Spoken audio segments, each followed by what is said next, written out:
You might assume that buying a football club works like buying any other business. You pay a price, you own an asset, and if you run it well, the value goes up and the profits follow. That's how it works with a chain of restaurants, or a software company, or a hotel group. It sounds simple, exciting, even glamorous, until you notice something odd. Almost none of the biggest football clubs in the world are consistently profitable. Not Manchester United, not Barcelona, not even Real Madrid in most seasons. Some of the richest sporting institutions on the planet lose money in years when they are, by every visible measure, wildly successful. That's the first sign that a football club isn't really a normal business at all. It's something stranger, a machine that is structurally built to spend almost everything it earns, no matter how much that is. To understand why, you have to separate two things people usually treat as the same: the price of buying the club and the cost of owning it. The purchase price is just the entry fee. It's the number that makes headlines, hundreds of millions, sometimes billions of dollars, and it feels like the hard part. It isn't. The moment the ownership papers are signed, a new and much larger set of obligations begins, and this is where most of the real money in football actually moves. The biggest of those obligations is wages. Football finance analysts have tracked this pattern for years.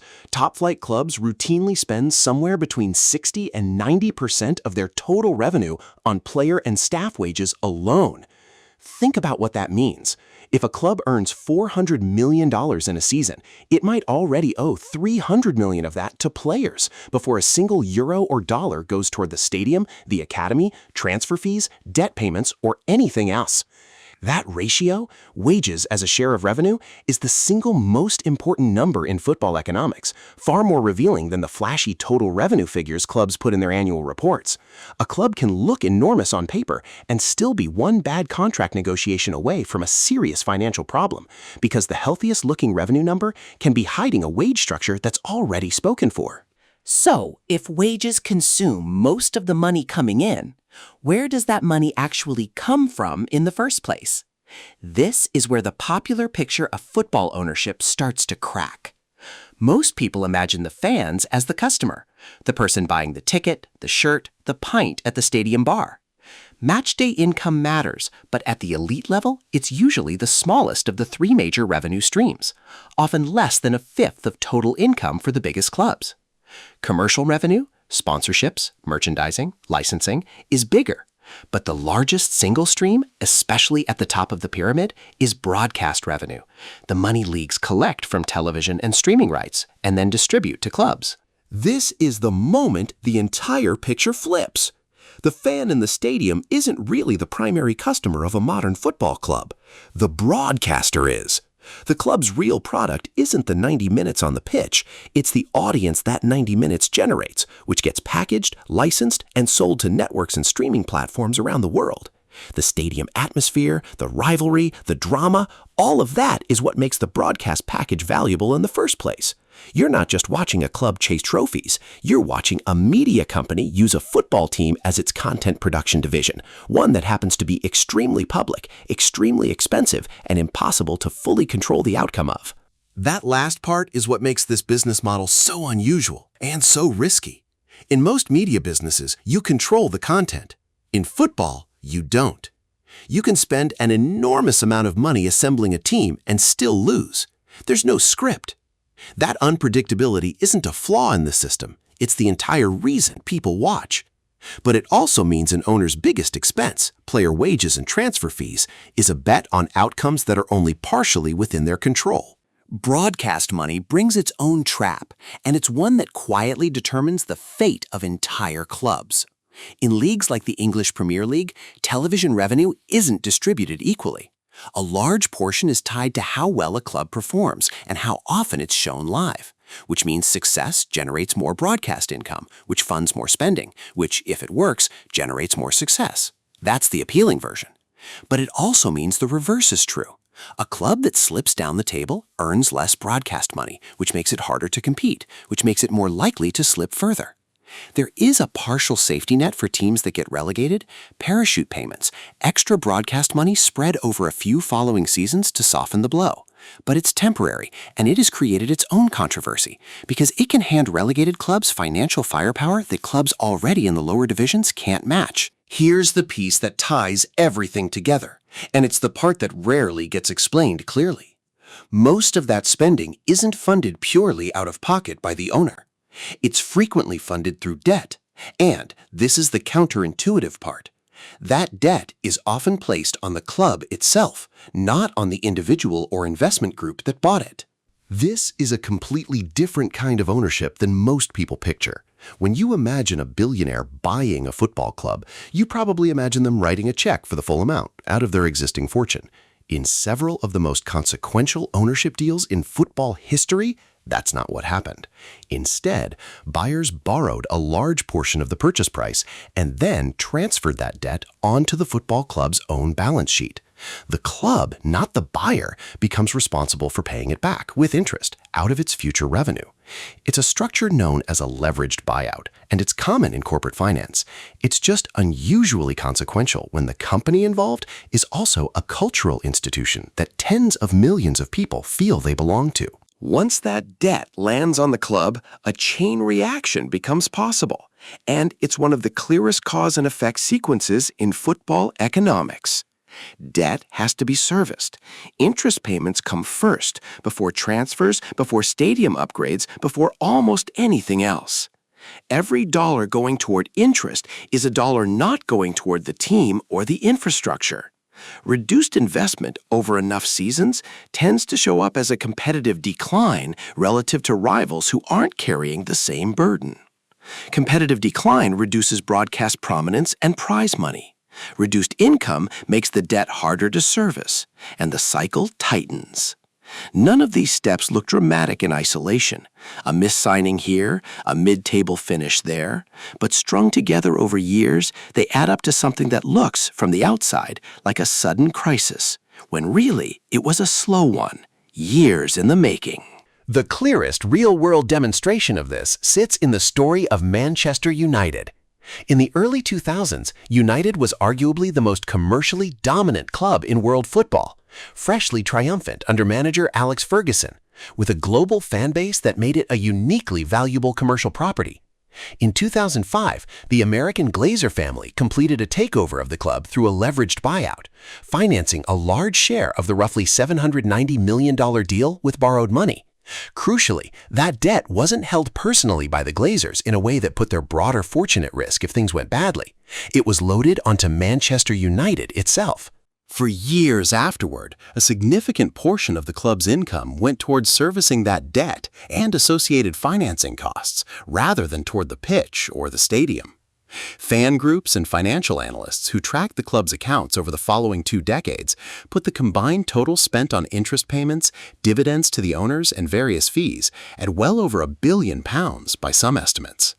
Money that, under different ownership, could plausibly have gone into transfers, wages, or renovating Old Trafford, a stadium that increasingly showed its age compared to newer arenas built by direct rivals.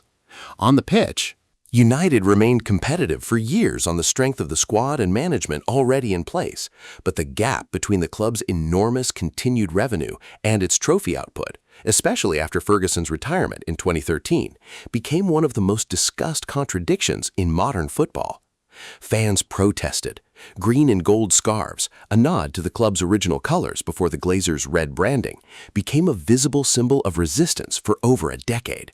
And by the early 2020s, with results underwhelming relative to spend and the debt burden still a live issue, the Glazers opened a formal investment and sale process, which eventually led to British billionaire Jim Ratcliffe's Aeneas Group acquiring a significant minority stake and taking over football operations in 2024, while the Glazers retained majority ownership.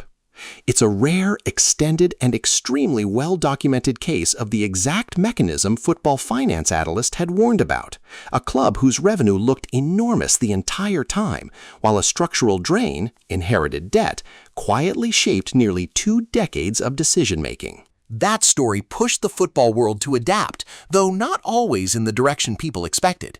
European football's governing body, UEFA, introduced financial fair play regulations in the early 2010s, specifically to stop clubs from spending wildly beyond their means, later evolving those rules into squad cost ratio limits tied more directly to the wage-to-revenue relationship we started with. The goal was to prevent clubs from bankrolling unsustainable spending through debt or by owners simply pumping in cash without commercial justification. It's had real effect. Clubs have been fined, docked points, or restricted in transfer activity for breaching the rules. But regulation created a different pathway to dominance, one the original rules didn't fully anticipate: sovereign and state-linked ownership. When Abu Dhabi's ruling family, through Sheikh Mansour, bought Manchester City in 2008, and when Qatar Sports Investments bought Paris Saint-Germain in 2011, and later when a Saudi Arabia's public investment fund-backed consortium bought Newcastle United in 2021, these weren't leveraged buyouts chasing a return on a media asset. They were entities with sovereign wealth behind them, for whom the club's profitability was arguably beside the point. Critics, including rival fans, journalists, and human rights organizations, have labeled this pattern Sports washing, using football ownership to improve a state's international reputation and soft power, largely independent of whether the club turns a profit. The states and investment funds involved typically frame these purchases as long-term commercial investments in a growing global sport and dispute that characterization. Whichever framing you find more persuasive, the economic effect is the same either way. Clubs backed by this kind of capital operate under different pressures than a privately financed leveraged buyout, and it's reshaped competitive spending across the entire sport, pushing rivals to either find similar backing or accept a widening gap. So what's the actual range of outcomes if you're the one signing the papers to buy a club? The optimistic case does exist. Clubs are scarce assets. There are only so many historic, globally recognized football institutions, and that scarcity alone has driven valuations upward over time, regardless of annual profit or loss. An owner who holds a major club for a decade or more can, in some cases, sell for significantly more than they paid, essentially profiting from rising demand for a rare kind of trophy asset rather than from the club's operating income. There's also the soft power and brand building return, which doesn't show up on a balance sheet at all, but is, for some owners, the entire point. The realistic case for most owners without sovereign backing is closer to a break-even balancing act, a business that requires continuous new capital injections just to stay competitive, where sustained profitability is rare and success has to be judged more by valuation growth and prestige than by annual earnings. And the failure case is real. And it doesn't only happen to sovereign giants or Premier League royalty. It happens more often and more brutally further down the football pyramid, where there's no broadcast cushion to fall back on. Clubs like Bury FC, expelled from the English Football League in 2019 after financial collapse, or Portsmouth, which won the FA Cup in 2008 and was in administration within 2 years after overspending on wages relative to its actual revenue, show the same mechanism as the Manchester United story, just without the financial scale to survive the mistake. Debt, overspending, a downturn in results, and a sudden inability to service basic financial obligations. The same chain reaction, moving faster and with far less room for error. So, return to that opening picture, the idea that buying a football club is like buying any other business, where you invest, you manage well, and profit naturally follows. It isn't that, and understanding why matters far beyond football itself. A football club behaves like a media rights business wrapped around an unpredictable, publicly adored product that most owners can't fully control and can't stop feeding money into, because the moment they stop, the whole structure, wages, prestige, broadcast standing, fan trust, starts to unwind. The clubs that thrive under this system are either backstopped by wealth so vast that profitability stops being the point, or run with a discipline around that wage-to-revenue ratio that most owners, dazzled by the glamour of the purchase, don't fully respect until it's already too late. What you're really buying when you buy a football club isn't a company. It's a claim on a cultural institution that millions of people feel they already own emotionally. One you're required to keep financing, on terms mostly set by broadcasters, wage markets, and your rival spending, for as long as you want to keep it. The money most owners are chasing was never really profit. It was relevance. And that, more than any balance sheet, is the real economics of owning a football club.